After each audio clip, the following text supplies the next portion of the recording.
Hello, everybody. Welcome to Off the Wall Wednesday. It's the first Off the Wall Wednesday of September. It's something I decided to do for the month of September just to mix things up a bit. Don't know if it'll continue into October or not, but I do plan to at least do it for every Wednesday in September. And what Off the Wall Wednesday is, or you want to call it One Off Wednesday, I guess you could call it that. Might even be a better name for it, One Off Wednesday. And that's to play baseball games that I have, but I haven't played on the channel for so long, and because I've been concentrating mostly on Stratomatic, Payoff Pitch, and Inside Pitch and History Maker. But I do have other baseball games in my collection, just haven't played them in a while. So for the first, I'll call it One Off Wednesday. I won't call it Off the Wall. I'll call it One Off Wednesday. For the first One Off Wednesday of September, we are going to replay baseball. Game I haven't played in a while. I do have it on the computer. I do like the computer game quite a bit. I actually do like the board game as well. No complaints there. So what I decided to do, or what season I decided to use for replay, I have a couple of seasons, 1941, 1957, 1975, and 1980, and then it goes up to the newer seasons, 2017, 18, things like that. But I decided to choose 1957, and I decided to use Game 1 of the World Series from 1957 from Yankee Stadium, Milwaukee Braves taking on the New York Yankees. Now, I did buy the 57 set on eBay, so when you buy the game or the season sets from Replay Baseball, you're not going to get envelopes that look like this. These are homemade envelopes by the person who sold this to me. So, I do appreciate that. That was a nice little accoutrement, I guess you want to call it. A lot of space to put all your cards in if you need them. So, 1957, Game 1 of the World Series. And in going to the Replay Baseball website, under their free items, I did find something of interest that I will share in just a second. I do have the score sheet right here. This is the official Replay Baseball score sheet where you can put the ratings of the players down here so you don't have to reference the cards all the time. But then I just found this on the Replay free site, which is even better. Someone has gone in for all the teams and has created rating cards already, so you don't even have to put them on the score sheet anymore. You can use your own score sheet or just leave that part blank and just reference these. And in fact, you could cut these out and include them with the card sets, the team sets. But I wanted to leave them whole so you could see what they look like whole. But I could certainly pause the video if I wanted to and cut out, say, the Yankees right here. And it's actually got a picture of the stadium behind it. Kind of neat. But it does have all their players and all their ratings with the logo of the hat and everything like that. Kind of cool, full color. You could print this. You could cut this out, and it's going to probably be not much bigger than an actual card would be. I mean, maybe a little, but not a whole lot. Or you could leave them whole like this. Almost like leaving them whole. I almost don't feel like I want to cut them out. I think it looks too pretty to not do it like that. But I'll figure that out later. But since I already took the time to write the ratings in on the score sheet, I may as well use the score sheet for that.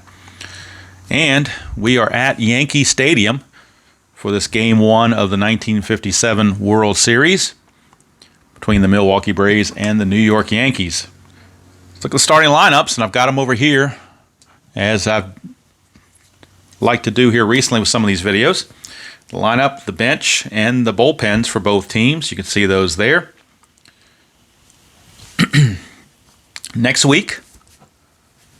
Wednesday, I guess you would say next Wednesday, we're going to go to APA. That's a game I haven't played in a while on the video, so we're going to do APA. I'm not sure what the season's going to be, what the game's going to be, or whatever, but I'll pick something for APA.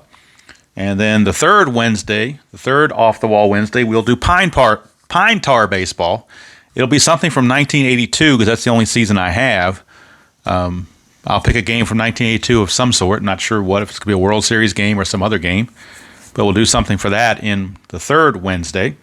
The fourth Wednesday is the wild card because I've got a couple of choices. I could either do Action PC Baseball on the computer and do a recording of that, or I could pull out Triple Play Baseball and use that. So I've got two choices there. And I think that pretty much finishes out all the baseball games I have that are not or have not been regularly shown on the channel. I don't have, I do have the partial free thing you get offline for Fall Classic Baseball, but I really haven't learned Fall Classic Baseball, so I really don't want to show that until I learn it. If I even want to learn it, APA's kind of right there with it, I guess, so we'll see how that plays out. But right now, and this is the first setting, and I live right next to a fire station, or not next to, but down the street from a fire station. So if you hear fire engines, which I can hear in the background now going by, that's the reason why. There's no fire here. It's just when you live down the street from a fire station and they get calls, they're going to go right by the house. So because I live on the main street, I don't live in a subdivision. So we get all the traffic noises. Even with the windows closed, still get the traffic noises. All right. For those who haven't seen replay baseball in a while or at all, I'll kind of go slow the first inning, or maybe first top of the first inning, just to explain the rules and whatnot. There are 3 dice involved, and they are deciphered in red, white, and blue order. And we'll go through that on the first at bat also. I do have the trifold board, so I will have that standing up off camera, but it's got all the results in it, so I'm just going to stand it up right here. That way I'm not flipping anything. I can just reference the board right away. I also have the third base coach and the action chart here, and the rare play book is off to my left if I need a rare play that comes up. And I think that's pretty much about it. Of note, Whitey Ford does not have his own pitcher hitting card, so he will use pitcher hitting card number 1. However, Warren Spahn does have his own hitting card. So Warren Spahn, they did make a hitting card for himself since he had 94 at bats, so he does have his own pitcher hitting card. Okay, I'm trying to think if there's anything else I need to dabble in, and I don't think it is. Rather than ramble, you didn't sign on here to hear me ramble. You hopefully signed on to see me actually play a game. So we're going to go ahead and get this thing started. Let's get this party started, as one of those popular rock music songs goes. Let's get this party started. I think it's Pink or somebody. I'm not totally familiar with the genre, but I have heard it played at ballparks, so that's the only reason I know about it. All right, so red shandies, and also on these cards, they tell you what teams they played for. So he started the season with the New York Giants and was traded to Milwaukee. So that's why he's on Milwaukee. And I did go to Retro Sheet and get the line of rosters for each of the teams to see who was available. I did have a snafu in my printing for the Yankee bullpen. I usually put the lefties all down here at the same time, but when I was printing these, I forgot to change the right-handers to left-handers. So Shantz and Byrne are both left-handed. So they have 3 righties and 2 lefties in the pen. The Braves have 4 righties and 1 lefty in the pen. There you see the Yankee Stadium card, and we'll get to that if we get to a shaded area on the batter card. Now, one thing to notice on Whitey Ford's card is that he is a ground ball pitcher. And if you look over here in column 6, if we roll in these 2 categories here, we're going to shift everything to column 4, which is a ground ball to the infield. So he's a low ball pitcher, gets a lot of ground balls, not as many, hopefully not as many home runs when you take away the fly balls, although he does have a 5 down here. This will shift everything over to this. So if we get a 6-1 or 6-2 for Whitey Ford, it will change to a 4-1 or a 4-2, and also change the batter from a 6 to a 4 as well. All right, so like I said, the red, they are deciphered red, white, and blue. Red tells you the column on each the batter and the pitcher card. Notice on the batter card and the pitcher card, they are both in red. That tells you the red die is going to tell you which column to use on both the pitcher and the batter. The white die is going to tell you about the batter card, because if you notice here, the black numerals on the dice and there's black numbers here. That tells you that. Blue for the pitcher, because you got the blue numbers here on the pitcher. And normally, when I set up a game in this particular fashion, I have the pitcher up top and the batter at the bottom. And that, kind of makes sense when you look at it on the board. But when you look at it from the way the game is deciphered, you really read the batter card first and then go to the pitcher card. It's kind of backwards. in my opinion, but it's still a fun game. But you do reference if you read them in this order, then you're going to get the number off the batter card first, and then the pitcher is going to see if he can alter or stop a hit potentially from a batter. All right, so let's go ahead and get this thing going and not worry about so much thing. I'm sure there's several instructional videos on Replay Baseball out there somewhere. I did a few a while back, but that was back when I had my old phone, which was a terrible recording quality. This is the first time I'm doing Replay Baseball with my phone I got last year. So I can tell you how long it's been since I've done a Replay Baseball video. Is over a year ago, I do believe. So hopefully this phone has a decent camera on it, and we'll record this where you can actually see everything for a change. All right, so we're going to get this thing started. Red Shandies against Whitey Ford. Game 1 of the 1957 World Series. This is not a 1957 World Series replay. It's a one-off Wednesday in Replay Baseball, and this is just a game I happen to choose. All right, here we go. We get a red, white, and blue 2-6-1. So a 2-6 on the batter card says we're going right here to the shaded area, which immediately goes to the ballpark card. So we need to bring the ballpark card a little bit closer and look at column 2, which is right here. So we're going to keep the blue die number off to the side. We're going to re-roll the white die. Right now, this Rays number is a 1, but this number might change based on the ballpark. If we roll a 6, this number is going to change to a 5. So let's see what we get. We get a 6, so it's actually a 5 here. So since it's a 5 here, and we add the 1 from Whitey Ford on the 2-1, gives him a 1. So 1 and a 55 is a 56. 56 is a looping liner to the outfield. The blue die tells you what outfielder it's going to. Number 1 and 2 will take you to left field, 3 and 4 to center field, 5 and 6 to right field. So this is the left fielder, in this case, Wes Covington. So Covington is the left fielder. Can he get to it? His range, Covington's range, is a 3.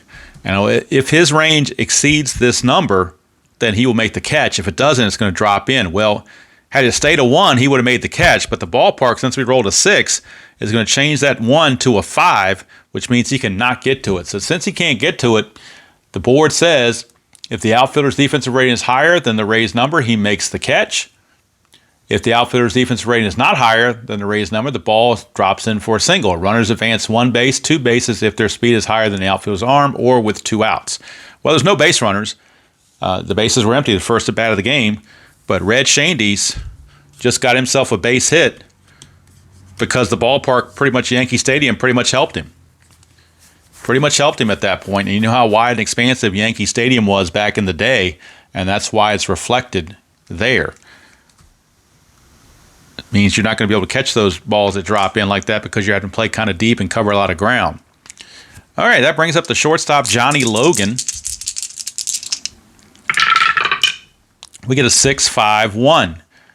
All right, a 6-5 on Johnny Logan. Column 6, row 5 is a 31. 6-1 on Whitey Ford, and right away, what I mentioned earlier, is going to change to a ground ball. This normally would have been like a pop-up in the infield, but instead it's going to be a ground ball, which means there's a chance of a double play perhaps on Shandies. So 6-1 means we're going to the second baseman and get his number, and we're also going to move Logan from 6-5 to 4-5. So 4-5, his new number is going to be 11. The second baseman in this case is Coleman, and his rating is a 3. So we add 3 to the 14 to the 11, we get a 14, which means it's a possible error. So there won't be a double play at all. It's a possible error, actually. And Coleman's error rating is a 44. So what that means is if we roll more than a 44 on the red and white die, it'll be an error. 44 or less, he will make the play. We also roll the blue die, because if the blue die comes up as a 6, it not only is an error, it becomes a 2-base error. So we roll the red and white first to see if we get a 44 or less. And we do. It's a 36, so he does make the play. There's no error. It would have been a 2-base error, but there is no error. His 44 exceeds this 36, so he is able to make the play. And we'll read what the book says. It says if red-white roll is not higher, batter is out, runners advance. So in this case, The only play is to first base, so red Shane Deese will actually take second on the play, and the out's going to go 4-3. As Coleman's had some difficulty with that, and the only way he could make an out was to throw it to first, and Shane Deese gets into scoring position with one out here in the top of the first. And I'll try to go a little bit faster now since hopefully you see the mechanics of the game.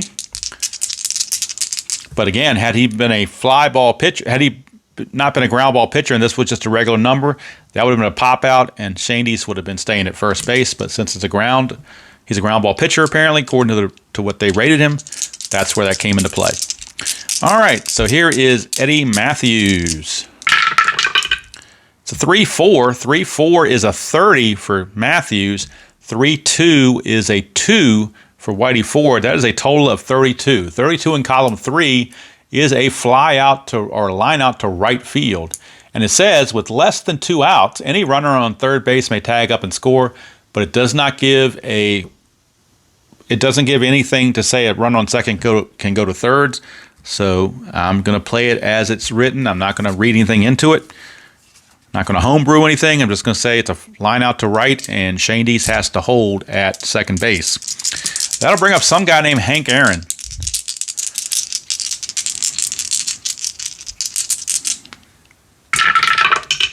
All right, 4-1, and we're going to get a defensive check again. 4-1 is a 3, and a 4-3 is the third baseman. In that case is Andy Carey. Carey's rating is a 2, so we add the 2 to the 3, and we get a 5. With 2 outs, the infield is back. So with the infield back and a 5, it says on a 2 through 11 result, which 5 fits, runners advance 1 base, runner on second holds on ground ball to short of third, runner on third holds on ball hit to third. So it's just a ground out to first, and that's going to end the inning. It's actually going to go to Carey. He's going to throw it to first, so it's going to go 5-3. The final out of the inning, but if it was less than 2 outs, Shane Deese would have had to hold because the ball was hit to third base. So anyway, Milwaukee is retired here in the first inning. Only a leadoff single by Shane Deese and nothing else. So we go to the bottom of the first. It is the Braves, nothing, and the Yankees coming to bat. And Warren Spahn, the pitcher, he does not have any of the ground ball qualities, so we will get pop-ups and fly balls off column 6. And leading things off will be the right fielder, Hank Bauer, for the Yankees. And I have to admit, 1957, obviously I wasn't born then, so I only know about these players pretty much from reading the history books, so didn't really see any of them play. 1-2, 4. 1-2 is a 2 on Bauer, and a 1-4 is a 3 on Spahn. That's a total of 5 in column 1. And anything 2 through 6 on column 1 is a strikeout. So Hank Bauer will strike out against Warren Spahn, 1 away. And here's the shortstop, Gil McDougall. 6-1 is a 16. 6-5 is a 3, total of 19 in column 6. 19 in column 6 is a deep fly out to right field. Would have been a sacrifice fly had anyone been on third base. But the bases were empty, so it's 2 up and 2 down for some guy named Mickey Mantle. Not sure if he's going to mount anything. 6-3 is a 31. 6-2 is a 2. That's a 33 total. And 33 is a pop out to second base. So Mantle, the bum he is, pops up to second baseman Shane Deese to end the inning. 1-2-3 go the Yankees. And we go to the second inning. No score from Yankee Stadium in Game 1 of the 1957 World Series. Whitey Ford back out. And for fatigue purposes, Ford started 17 games, relieved in 7, so his relief or his fatigue rating does not go that high. It's only 26 batters faced. Warren Spahn can face 30. So, well, as the time gets nearer, we'll check on Whitey Ford. Right now, it's Joe Adcock who's going to lead things off for the Milwaukee Braves. 5-6-6. 5-6 is a 1, and 5-6 is a 5. Total of 6 in column 5, and that is a walk. If a runner was on first base only or the bases were loaded, it would be a 2-ball count. That's not the case, so Adcock will get the free pass to lead off the top of the second inning. And that's going to send us to Andy Pafko. And I am using the automated steal system, so I'm only going to steal when the cards say to steal. All right, so here's Andy Pafko, or Pafko, not sure how it's pronounced, against Ford. 5-1 is a 2. There is an asterisk there, so that means if he gets on base, he would get a chance to steal, assuming Adcock's not in front of him. So 5 and a 2, or 5 and a 1 is a 2. 5 and a 6 is a 5. Total of 7. 7 in column 5 says it's going to be a walk. With bases loaded, count as 2 balls. Bases are not loaded. It's just going to be another walk. So Whitey Ford has walked both Adcock and Pafko, but obviously he can't try to steal because Adcock is blocking his path, so there is no automated steal on that one. But it is 2 on, nobody out. Whitey Ford in trouble early on. Here's Wes Covington. 3-2-3. 3-2 is a 2. 3-3 is a 2. It's a total of 4 in column 3. It's a short fly to right field, so nobody's going anywhere on that one. Big out to get there. 1 away, nope, without the runners advancing. And that brings up the catcher, Dale Crandall. 6-3 is a 31. 6-3 again is a 2. So it's not going to go be a ground ball. We're in the fly ball regions here, or balls in the air, if you want to look at it that way. 31 and a 2 is a 33. 33 in column 6 is a pop up to second base. Out number 2. So Whitey Ford trying to pitch out of the mess, and he's got to deal with Warren Spahn, who was a 138 hitter on the season with 2 home runs. So not, totally chopped liver, but certainly not as good as a position player.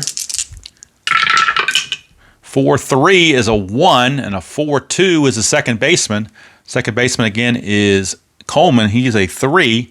So 3 from Coleman and the 1 from Spahn make that a total of 4, and that's just going to be a ground out.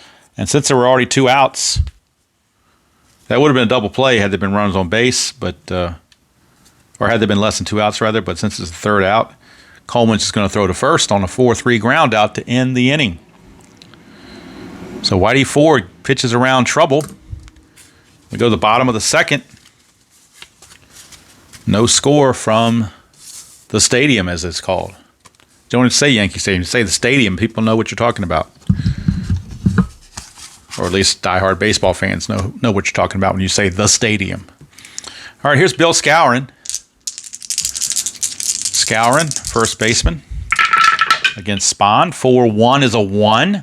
So another ground ball to the fielder. And a 4-5. 5 is the shortstop, but that is Logan. Johnny Logan's a 1 also. So a 1 and a 1 is a 2, obviously. I went to public school, so I know 1 and 1 is 2. At least I hope they learned that now. We never know.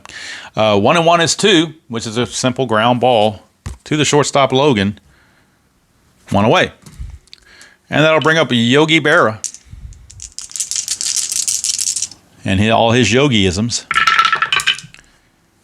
2-1 is a 39 with a 5 above it, so we'll have to look and see if that factors into anything. 2-1 is a 39. 2-1 here is a 4. That's a total of 43 in column number 2.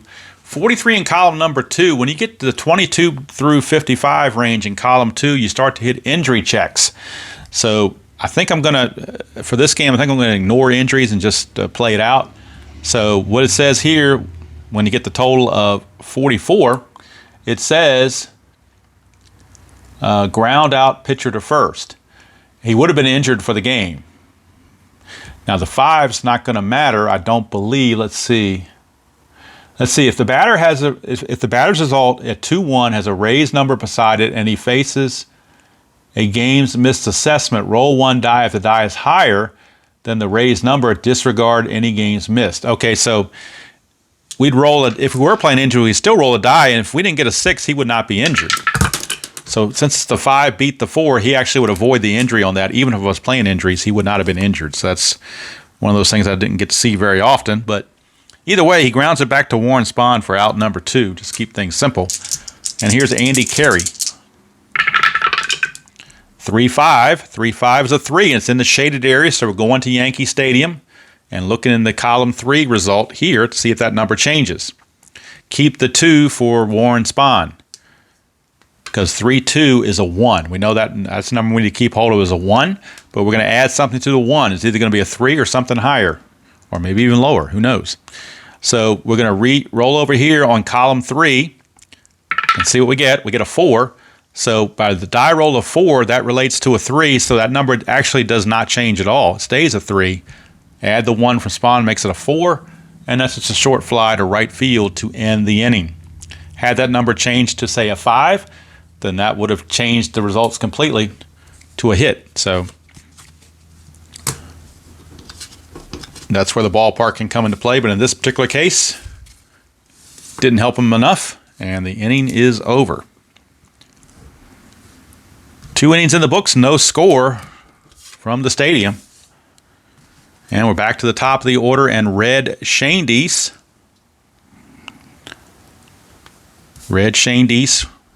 singled his first time up, but was stranded at second base. 3-3, and we're back to the shaded area again. It's a 5, but that's certainly subject to change. The blue 5 on Whitey Ford in column 3 is a 3, so we're going to add 3 to something. We just don't know if it's a 5 or higher or lower. So we'll roll again right here on this column 3. We get a 2, so this number drops from a 5 down to a 2. So that's going to take a hit away from Shane Deese, because now it's a 2 plus the 3 gives him a 5, and a 5 is a short fly to left. Had it stayed a 5 here, he would have singled. But ballpark giveth and the ballpark taketh away. And there you go. Red Shane Deese is out, courtesy of the stadium. So 1 down for Johnny Logan, shortstop. 5-4, and that's a 27. And a 5-6 is a 5. Total of 32 in column 5. 32 in column 5 is a fly out to left field. Out number 2. So 2 flyouts to left to start the inning. And that brings up Eddie Matthews. And you can see Eddie Matthews does have some splits here in column 6, where he's much better against the right-handed pitchers. 11s here would almost certainly be home runs, where here is going to be at best, that would be a double, that's going to be a fly out. So the universal left-right split in this game is the 3-6 number, where a lefty against a righty would get a hit, lefty against a lefty would be out, switch hitter would always get the hit, but also some players have additional lefty-righty splits in their column 6, but majority of the players just have the generic one there. So here's Matthews. 4-2, and that's a 16. There is that asterisk, which means he would get a chance to steal if he got on base. So 4 and a 2 is a 16. 4 and a 4 is the shortstop. And for the Yankees, that's McDougal. McDougal is a 1. So we add 1 to the 16, makes it a 17. And a 17 to 20 is a ground out to first. So McDougal was able to make the play and throw Eddie Matthews out. Ground out. I say to first, but it's a grounder out at first, is what the board actually says, grounder out at first. I made it sound like the grounder went to first when obviously it went to the shortstop. But either way, that's going to end the inning. We go to the bottom of the third, still no score from the stadium. And that's going to bring up the bottom of the order for the Yankees: Coleman, Kubek, and Whitey Ford. Spahn has retired all 6 he has faced to this point. Here's Jerry Coleman. 5-5 is a 15. 5-1 is a 1. Total of 16 in column 5. 16 in column 5 is an infield single. So as soon as I say he retired the first 6, what does he do? He gives up a single. So kind of jinxed him there on that one. Gives up a single, and when he in the 16 to 20 range, if the guy reaches on base with a hit, you check column M of the action chart for further action. So we're going to the action chart, column M, to see if there's a wild pitch, pass ball, pick off, or whatever. So we're going to roll the 2d6s and add them up, plus the blue die to see what happens, but we're adding up the red and white numbers. And that's a 6. So we get a 6, and a 6 has WPB0. So come down here to the table. If pitcher's wild pitch rating is 0, score a wild pitch. If catcher's pass ball rating is 0, score a pass ball. Runners advance 1 base. If both apply, score a wild pitch.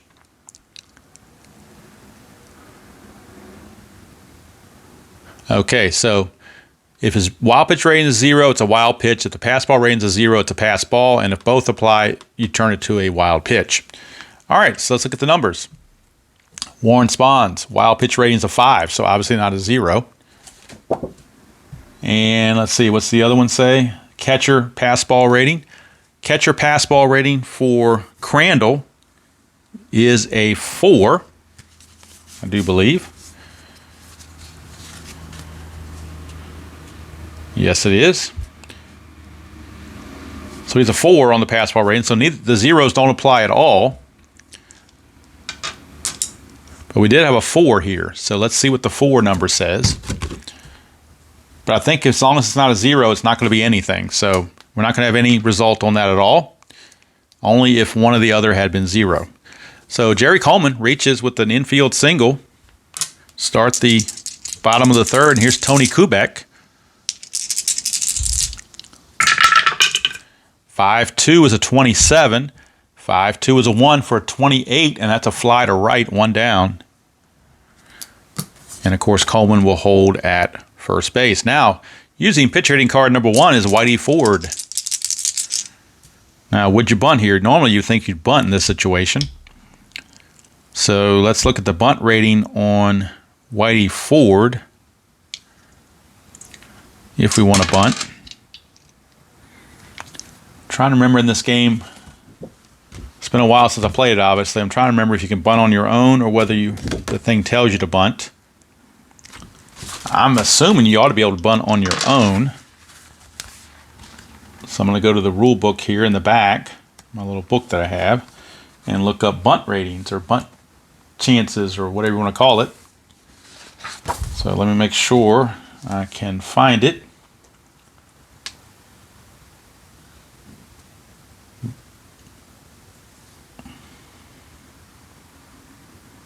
All right, it's a bunt hit and run chart. Okay. So I've got the book here that has this bunt play on it. And we have to figure out whether the infield is in or not in. Well, with the pitcher up, they're going to be in, obviously. So that's going to affect the ratings a little bit more. Bunt rating for Whitey Ford, according to his card, he uses pitch rating card number 1, and that says bunt 3. So we're going to give him a bunt 3 rating with the infield in. So we're going to roll 2 D6s and see what happens. The blue die tells you who fields it. So let's roll 2 D6s, see what happens. That's a 6. 6 on the 3 and not in. So sacrifice plus possible error. The blue die is a 2, which means it's the pitcher, Warren Spahn. So let's look sacrifice plus error. Come over here to the little explanation.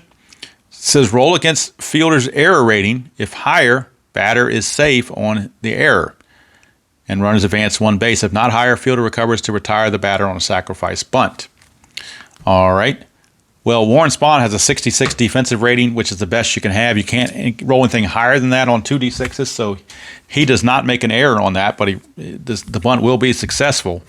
So Jerry Coleman does take second base. There are now 2 outs on the successful sacrifice. It's going to go 1-4 as Whitey Ford gets the job done, and Warren Spahn's only play is to first base. It's going to bring up the leadoff man, Hank Bauer, with 2 outs and a runner in scoring position. 6-2, and that's in the shaded area, so Yankee Stadium is going to give him a chance to possibly do better than that. However, looking at Yankee Stadium against the right-handers, it's not favorable to home runs, not like it is to lefties, so this number is most likely going to go down. In fact, the only way it's not going to go down is roll a 1. So it looks like that's going to go down. 6-2 over here is a 2. So we keep the 2 from a Spahn, and we re-roll this to see what Bauer gets. That's a 2, which drops him to a 7. So this 8's going to drop to a 7. We add to the 2 there is a 9. And a 9 is still going to be a single to center field. So it's not going to be a home run, obviously, but it is going to be a single to center field. And we'll see runners advance 1 base. Runner on second base may try to score, and defense may try for runner at the plate. Let's see here. If there's a throw home, roll die versus runner speed. If the die is higher, he is out. If not higher, he scores, and run on first goes to third. There is no run on first. Let's see here. If no throw home, runner scores. Others hold to 1 base. With 2 outs, runners advance 2 bases. So there's 2 outs, so there won't even be a throw because he gets the 2 bases since there are 2 outs. So the play by the Yankees worked out. The sacrifice paid off, put the runner in scoring position, and Hank Bauer delivers an RBI single. and the Yankees take a 1-0 lead. So solid fundamental baseball by the Yankees. And they take a 1-0 lead here in the bottom of the third. Casey Stengel, got to be proud of that. Here's Gil McDougall. 6-2, and then we're back to this again. It's going to be another hit most likely. 6-2 is an 8, but again, that can change. And we added to the 2 from Spahn, but let's see what it changes to. That's a 5. So he's right-handed, so that's going to change to a 7 again. So it's going to be a 9 again, same exact thing. And with 2 outs, runner on first will go to third. So back-to-back of the same result, same dice roll, ends up being first and third with 2 outs. And Warren Spahn says, please roll something other than what you just rolled. Well, here's Mickey Mantle. That's his job now, to try to get Mantle out with 2 outs and prevent a big inning. 4-5. 4-5 is a 2, and a 4-1 is the first baseman. First baseman is Adcock. He's a 3 rated defender. So we add the 5 to the 3, gives him an 8. And with the infield back with 2 outs, 8 is just a regular ground ball, and he will take it to the bag himself to end the inning. But the Yankees strike with a run, and at the end of 3 complete here at the stadium, it is Yankees 1 and the Milwaukee Braves nothing. So Whitey Ford's got a 1-run lead to work with, but it is a tough Milwaukee lineup to get through. So no guarantees whatsoever. Top of the 4th we go.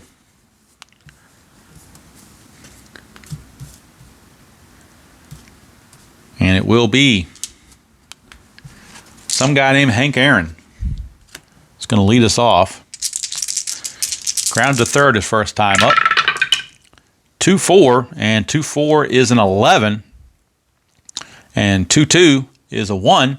Total of 12 in column 2. 12 in column 2 is a single to left field. So Hank Aaron, leadoff single.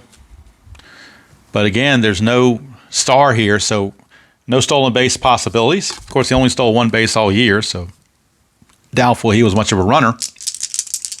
Here's Joe Adcock. 4-4 and a 5. 4-4 is an 11. 4-5 is the shortstop. Shortstop in this case is McDougall, and he is a 1. Total of 12. 12 means we're checking a possible error. McDougall's error rating is a 46. Let's see if we roll less or greater than 46. It's a 56, so it will be an error, and the blue die is a 6, which means it's going to be a 2-base error. So it's a 2-base error on McDougall. And just like that, here come the Milwaukee Braves due to bad defensive play by McDougall. E6, 2-base error. Must have chucked it in the stands. And Braves have something cooking here. Second and third, nobody out. And I think with nobody out, they're going to play the infield back. Here's Andy Pafko. 1-5 is a 4. 1-1 is a 1. Total of 5. That's a strikeout much needed by Whitey Ford. That will prevent anybody from going anywhere. And now with 1 out, you might think about playing the infield in. In fact, they will bring the infield in now since there's already 1 out. They will bring the infield in and try to choke that run. Wes Covington. 3-3 is a 70. Boy, I don't think I've ever seen a 70 before. There's a 70 right there. 3-4 is a 2. It's a total of 72 in column 3. That's a triple into the gap.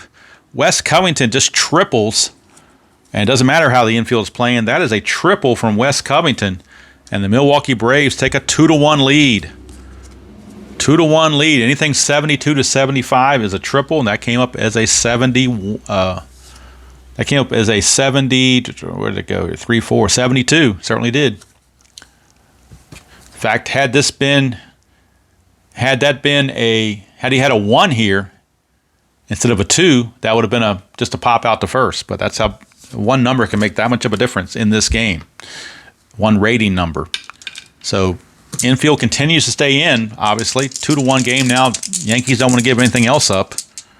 Wes Covington, a triple against Whitey Ford. And how big now is that error by McDougall? Open up the whole inning.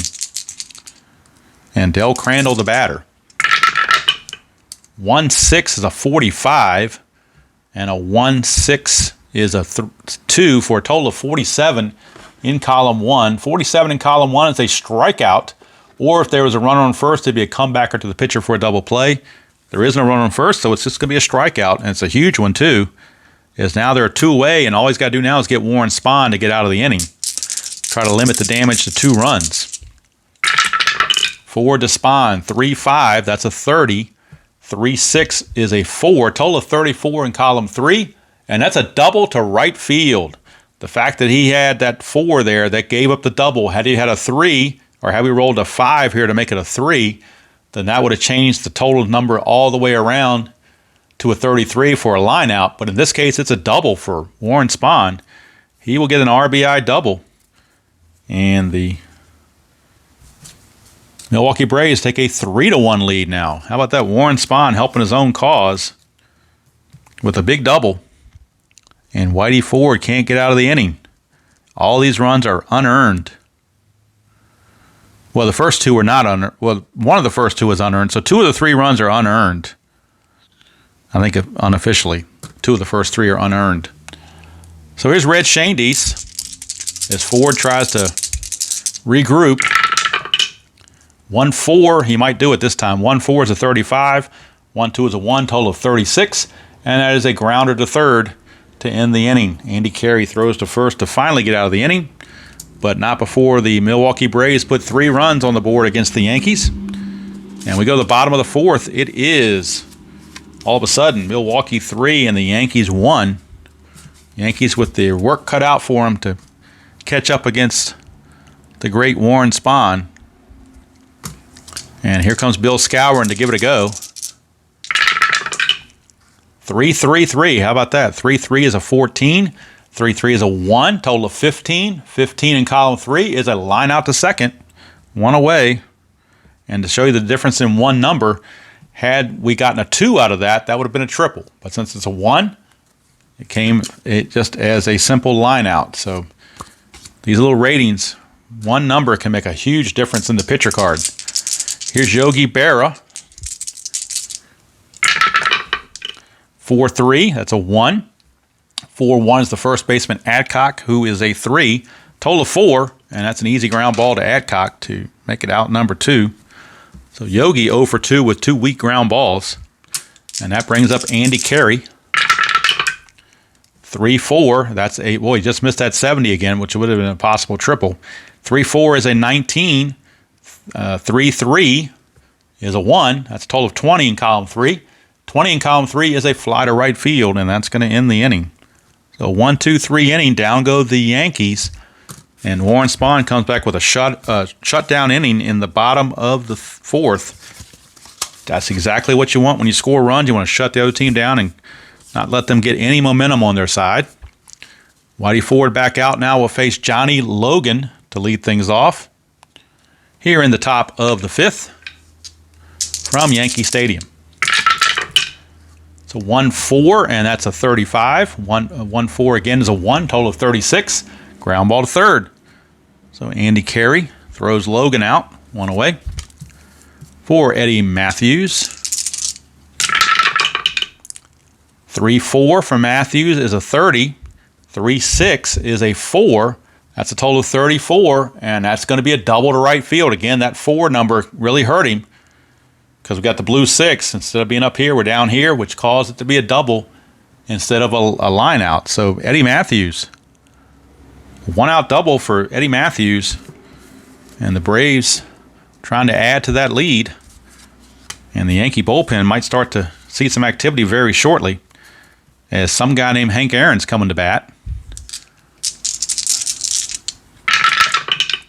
1-4 is a 35.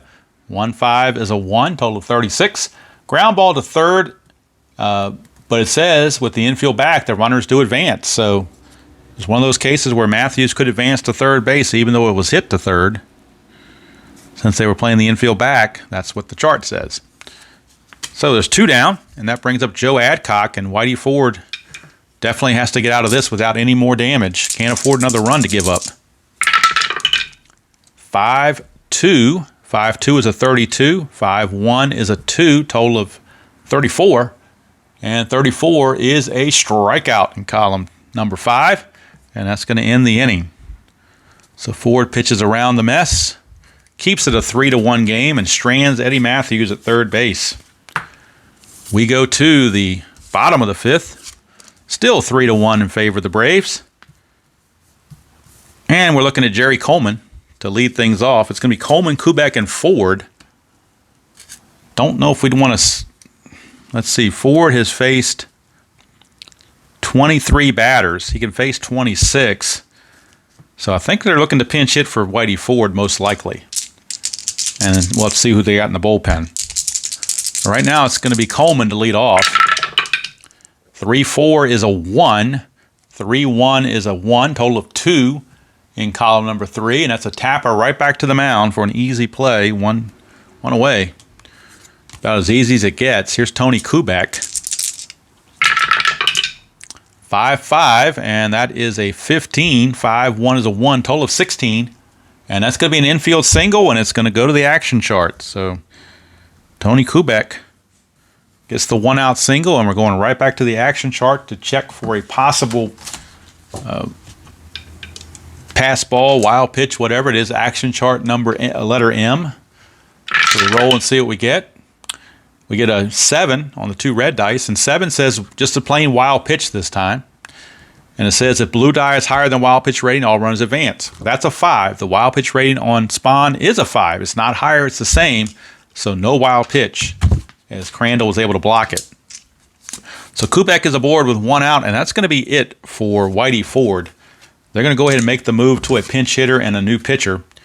So who's going to come in to pinch hit? We've got all these guys here off the bench. Probably a right-hander, so we're probably looking at... You don't want to use Elston Howard. He's your backup catcher. So you're probably looking at going with Bobby Richardson. So Richardson will come on to pinch hit for the Yankees with the lefty on the mound. See a lot of lefties on the bench for the Yankees.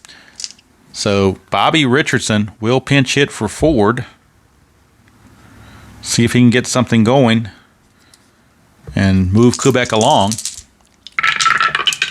That's a 2-6, and that's in the shaded area, which means this raised number is going to change. We keep the 3 for Warren Spahn because the 2-3 is a 4, which makes that a 59. So that just kind of tells you which fielder we're going to, what kind of play it is. And the 3 says we're going to the center fielder. So we're checking Hank Aaron for his range. But right now it's a 2. It could certainly change. We go up here to column number 2, roll 1d6. It's a 4, and that changes to a 3. So this 2 changes to a 3, and we're checking Aaron for his range. And in center field, Hank Aaron, if we look at his range in center field, he is a 3, so he cannot get to it. Had he been in right field, had that ball been hit to right field and he was a 5, he would have gotten to it, but not as this one. And had this number stayed a 2, he would have gotten to it. But the ballpark, again, being a large, massive ballpark, a lot of room to carry or to cover, so he will fail to get to that. Now, let's look at runner advancement for Kubek. We know it's going to drop in, but it says runners advance 1 base, 2 bases if their speed is higher than the outfielder's arm. Kubek's speed, let's look at Kubek's speed on his card. His speed is a 4. So he's a 4. Is that higher than the arm of Hank Aaron? Hank Aaron's arm is only a 2 in center field, so it is higher. So Kubek will make it to third base on that play. So Richardson, pinch hit single, comes through in a big way to try to get the Yankees closer in this ball game. So it was Bobby Richardson that did it. He drops one in front of Hank Aaron. Hank Aaron couldn't quite get up to it, so Richardson is aboard on the pinch hit single.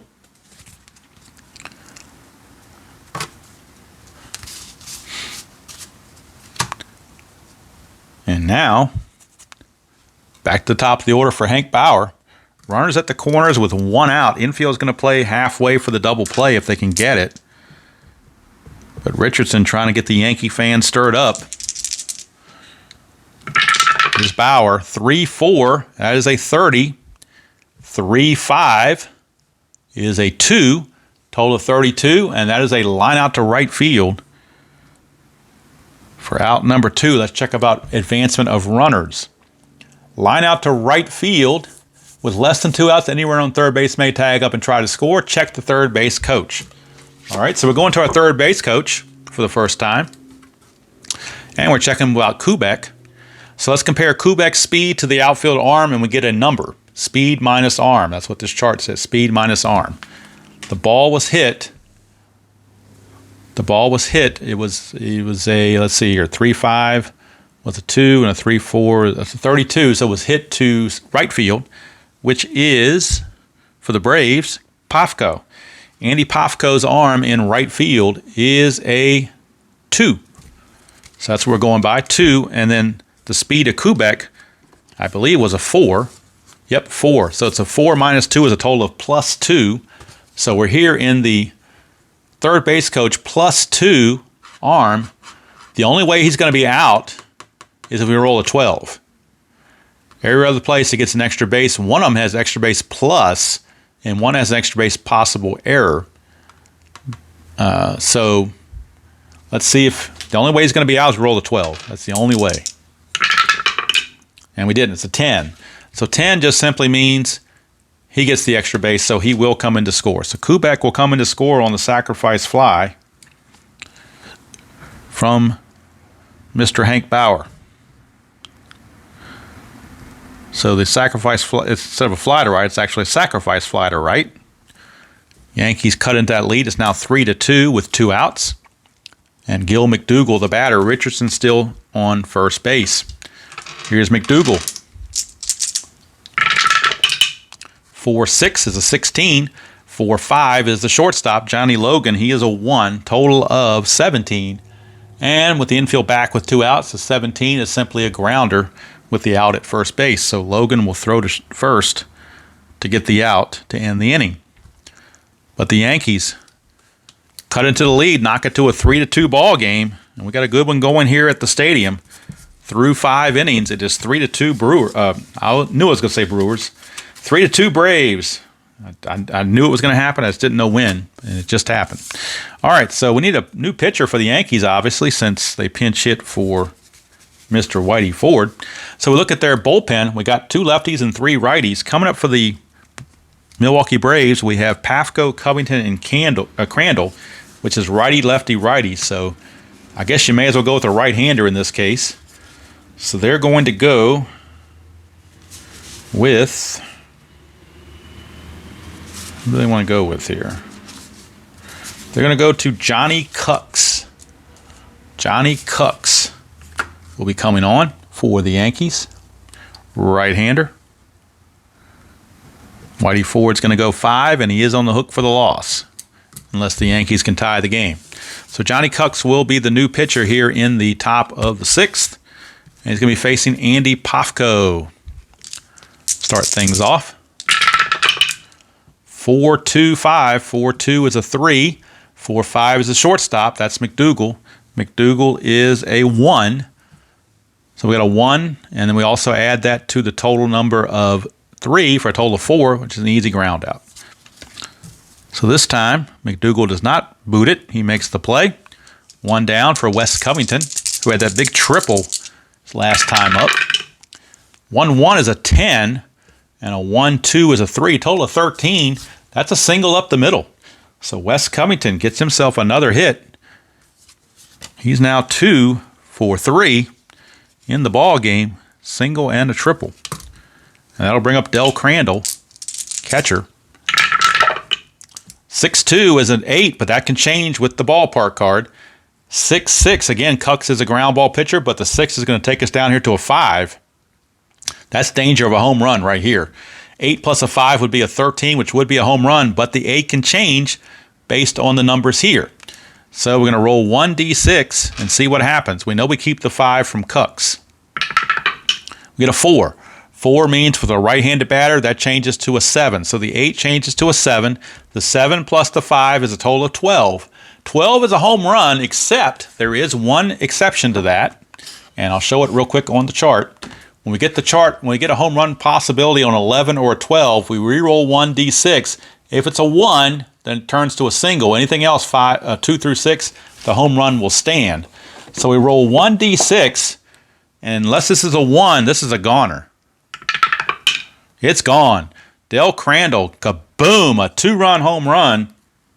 And Johnny Cuck's not the answer, as the Braves now take a 5-2 lead on the 2-run homer from Dale Crandall.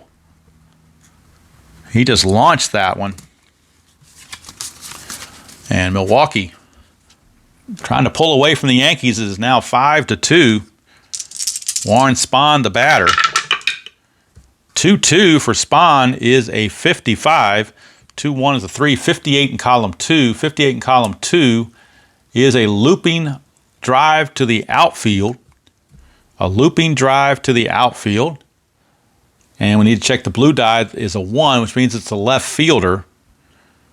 Left fielder, but there is no raised number here, so that's kind of unusual here. This is different to me.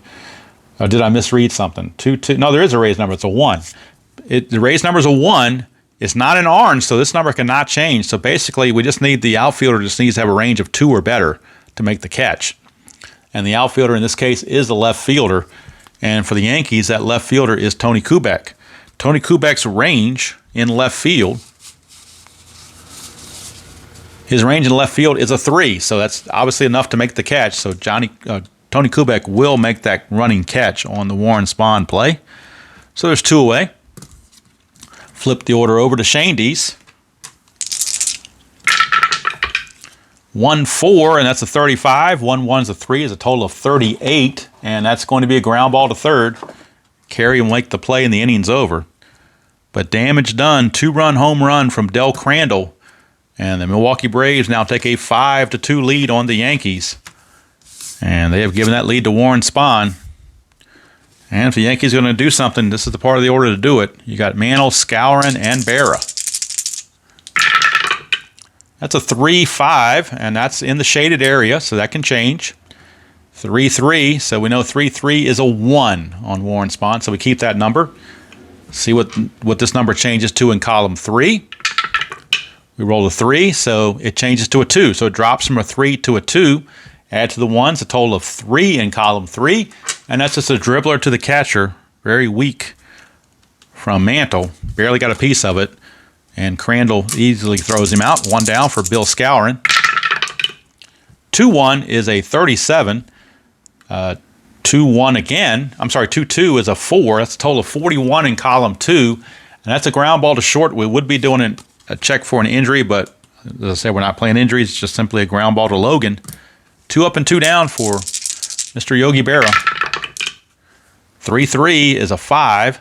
3-6 is a 3. Total of 8 in column 3. And that's a single to center field from Yogi Berra. A 2-out single for Yogi Berra. So the fact that we hit that 6 number that gave him that 3, that boosted them enough to get that hit. So Yogi Berra gets a 2-out single. And that'll bring up Andy Carey. 1-2 is a 2. 1-1's a 3, total of 5. That's a strikeout in column 1, and that's going to end the inning. So the lone single from Yogi Berra didn't really do anything.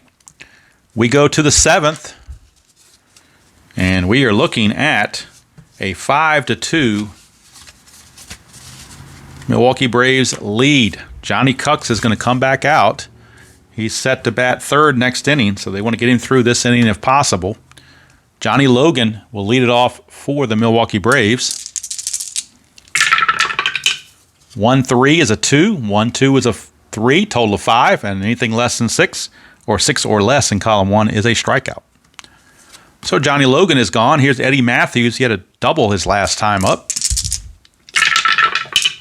5-3 is a 5. 5-3 is a 2, total of 7, and that will be a base on balls. So Eddie Matthews will reach on the walk. Anything in column 5 is a lot of times is a walk check. And if you have 3s and 4s up here, you're almost guaranteed to walk somebody. You need 1s and 2s to try to prevent that. He didn't have it, so here's Hank Aaron. 1-5 is a 4. 1-2 is a 3, total of 7 in column 1. And 7 in column 1 is a pop out to second unless the runner's on third. Then it would be a fly to center with a possible sacrifice fly. But in this case, just a pop to second for out number 2. As Coleman puts it away. 2 down for Adcock. 4-2 is a 19. 4-6 is a second baseman, and that's Coleman. Coleman's a 3. It's a total of 22 in column 4, and that's going to be a single off the fielder's glove. Runners advance 1 base. However, if a runner's on second, he would have scored, but Matthews will just get the 1 base as Joe Adcock, just out of the reach of Coleman, he was able to knock it down, but couldn't do anything else with it. And that's an infield single for Adcock. Keeps the inning going for Andy Pafko. 2-3 is a 16. 2-6 is a 4. Total of 20 in column 2. 20 in column 2 is a fly to right, and that's going to end the inning. So Cooks gets out of the 7th without any problems, but the 2-run homer he gave up to Crandall in the previous inning is the problem. As Casey Stengels, like, you didn't hold the fort. You allowed the Braves to get the extra runs. So Cooks' day is done because they're going to pinch hit for him. Warren Spahn's coming back out. It is a 7th inning stretch. I don't have any music queued up or anything, so we'll just keep on going. In fact, I'm recording this before the NBC game of the week on Saturday, so I really want to try to expedite this so that I'm not running late to do the ball game. And it's almost, it's about 5 minutes to 12 now, so I'm going to be late starting that game as it is. So here is, to start the bottom of the 7th, here is Jerry Coleman against Warren Spahn. 6-5, 36. 6-6 is a 4, total of 40. And in column 6, that's a strikeout. So Coleman out on strikes, 1 down. And that's going to send up Tony Kubek. And then a pinch hitter will be up for Cooks. That's a 5-5, and that's 15. 5-3 is a 1, total of 16. And that's going to be an infield single with the going to the action chart again. Column M. And on the action chart column M, we get an 8, which says a possible wild pitch. That's a 2, though. His 5 is higher than the 2, so no wild pitch. We keep it right where it is, and now we need a pinch hitter for Johnny Cooks. So let's look at the bench and see who they've got. They've used Richardson, obviously, so now they're going to use Elston Howard, the other right-hander. As long as they have the lefty on the mound in Warren Spahn, they will go with Elston Howard. So Elston Howard will pinch hit for Cooks to see if he can get something going here with 1 out and Mr. Kubek on first base. 4-6 is a 1. This could be a double play. 4-6 here is the second baseman. That is Shandy's. He's a 2. Total of 3 with the infield halfway on column 4. Anything 2 through 6 is a double play, and that's exactly what this is going to be. It's going to be a double play. It's going to go 4-6-3, and Elston Howard, that's not what they were looking for. That's going to end the inning. Inning-ending double play, 4-6-3, turned by the Braves. And down go the Yankees here in the 7th inning. So we go to the top of the 8th, and we need a new Yankee pitcher. And we'll see who that's supposed to be. Warren Spahn can face 30 batters. He's faced 27, so he's still pretty good right now. For the Braves, they have Covington, Crandall, and Spahn. A couple of lefties, actually, so they might go to a lefty out of the pen. Looks like they're going to go to Bobby Shantz. Lefty Bobby Shantz will be coming on for the Yankees. After Cooks goes 2 innings. So Bobby Shantz will be facing Covington to start the inning. We get a 3-5, and that's a 30. 3-4, and he's got the splits, actually, against the righties and lefties. This is one of these split pitcher cards where he has extreme splits. So if he's facing a lefty, we do the top 3 columns. And if he's facing a righty, you do the bottom 3 columns. And you can see the big difference here. Look at the high numbers here and the low numbers here. So since it's lefty on lefty, that 3-4, the 4 is actually going to be this number here, 3 and 4. We're going to use that 4 there, and that's going to be a 1 in column 3. So that's a 1, and we're going to add it to the 30, which makes it a 31. And in column 3, a 31 is just a line out to left field for out number 1. Now, had he been facing a right-hander, That would have been a 3, and that would have made it 33, and that would have still been a line out, but it could have been, with 34 or higher, that would have been a base hit. But that's where the lefty-righty comes in, because he's got the extreme splits. So now on the blue die, facing a right-hander, we're coming to these bottom 3 rows, and depending if it's a 1 or 2, 3 or 4, or 5 or 6 is how we read it. All right, we've got a 3-6. That's the left-right split right off the bat. That's the first time that's come up, a red 3 and a white 6. So it doesn't matter about anything else. It's automatically a base hit for Dale Crandall. When you get the lefty-righty advantage, you automatically get the hit. So Dale Crandall gets a base hit, and Warren Spahn, the batter. And up 5-2, they're going to let him swing away. They're not going to worry about bunting. They're going to let him swing away. 3-2, and that's a 2.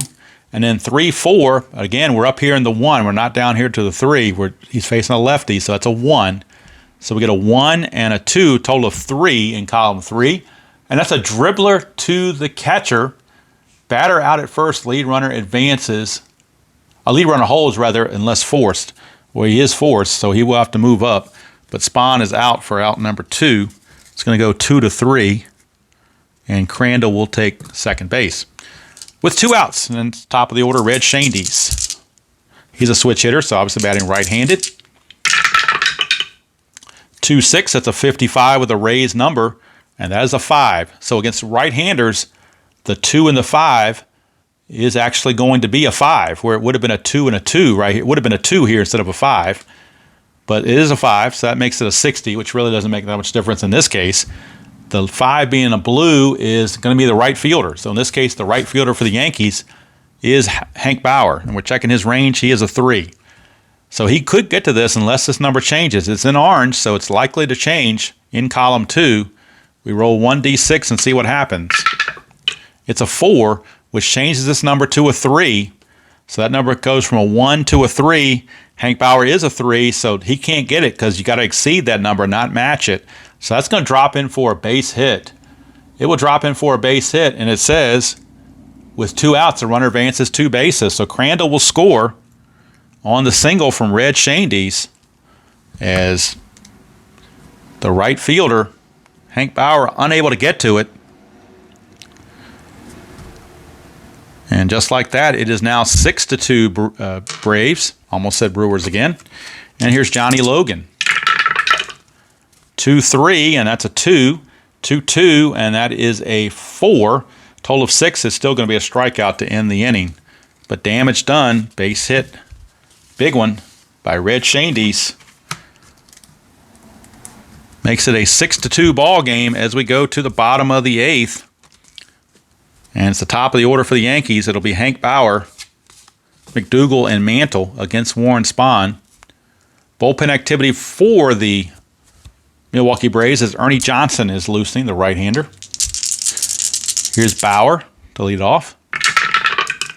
5-4, that's a 27. 5-6 is a 4. That's a total of 31 in column 5. And that's a fly to center field, 1 away, as Hank Bauer is retired. 1 down, and that's going to bring it to Gil McDougal. 2-6, that's a 55 with a 4 there, but again, it's ballpark, so that number is going to most likely get lowered. We shall see. That's a 3, so a 2-3 is a total of 4, which makes that a 59. The blue die being a 3 means we're checking the center fielder, Hank Aaron. His range is a 3, so if this number drops to a 1 or a 2, he'll make the catch. That's a 2, and that's going to drop the number down to a 2. So that 4 now becomes a 2, and Hank Aaron will make that catch. So that time Yankee Stadium helped Hank Aaron. He's able to track it down and make the catch for out number 2. And that brings up Mickey Mantle. 4-1 is a 5. 4-3 is a third baseman, in this case Eddie Matthews, who's a 3. So 5 to the 3 is an 8. And with the infield back, it's just a simple ground out to end the inning, 5-3. And that's going to end the inning. We go to the 9th. Milwaukee still comfortably in front, 6-2 here in Game 1 of the World Series. And that's going to be it for Warren Spahn. He's going to be lifted after 8 innings, and Ernie Johnson's going to be coming on to pitch the 9th for the Braves. Not a save situation, but he's coming in anyway. And Shantz will stay in the game for the Yankees as he's facing Eddie Matthews, a lefty. Top of the ninth, 6-5, that's a 31. 6-2 against a lefty is a 1. That's a total of 32, and that's going to make it a pop to third. So Andy Carey puts it away, 1 down for Hank Aaron, Hammer and Hank. 4-1 is a 3. 4-6 is the third baseman, and that's Carey. Carey is a 2. So a 2, and then you add that to the 3 is a total of 5. That's an easy ground out to third for out number 2. Here's Joe Adcock. 5-2 is a 32. 5-1 is a 1. That's a total of 33 in column 5, and that's a strikeout to end the inning. So nothing for the Braves in the top of the ninth. We go to the bottom of the ninth. Last chance for the Yankees as they trail it 6-2. And the new pitcher for the Milwaukee Braves will be Ernie Johnson. And yes, that is the Ernie Johnson that was a longtime broadcaster for the Atlanta Braves. He is on to face Bill Scourin, Yogi Berra, and Andy Carey. Although there are lefties on the bench they could use, Enos Slaughter and some others. So you might get Slaughter hitting for Carey. We'll see. Not going to pinch hit for Scourin, though. 6-1 is a 16. 6-3 is a 4. It's a 20. And that is a deep fly to right, out number 1. 1 down, and you're not going to pinch hit for Yogi Berra, obviously. That's a 2-3, which is a 16. 2-5 is a 2, total of 18 in column 2, and that's a fly to center. 2 up and 2 down. Andy Carey is your batter. He is going to get called back. He will not hit. Yankees will go to the bench, and they will go to Enos Slaughter to pinch hit for the Yankees. So Enos Slaughter, a pinch hitter for Andy Carey. See if he can extend the game at all against Ernie Johnson. 5-6 is a 5. 5-1 is a 2. That's a 7. That's a walk. So Enos Slaughter draws the pinch hit walk to keep the game going. And that'll bring up Jerry Coleman. And they will let Coleman hit, I do believe. 4-2 is a 16. 4-3 is the third baseman. Third baseman is Matthews. He is a 3. That's a total of 19 in column 4 with the infield back. 19 in column 4 is just a simple ground out. So it's going to go 5-3, and the ball game is over. Milwaukee Braves defeat the Yankees by the score of 6-2 here in replay baseball. 6-2 the final. The big error on the Yankees that really hurt was the error by McDougal. And we'll check the hits real quick and wrap this thing up so I can get the other game starting to record, or actually go live, rather. 1, 2, 3, 4, 5, 6, 7, 8, 9, 10. I've got 10 hits for the Braves. And for the Yankees, they end up with 1, 2, 3, 4, 5, 6, 7. Got them for 7 hits. So unofficially, Milwaukee 6-2 victory over the Yankees in Game 1 of the 1957 World Series.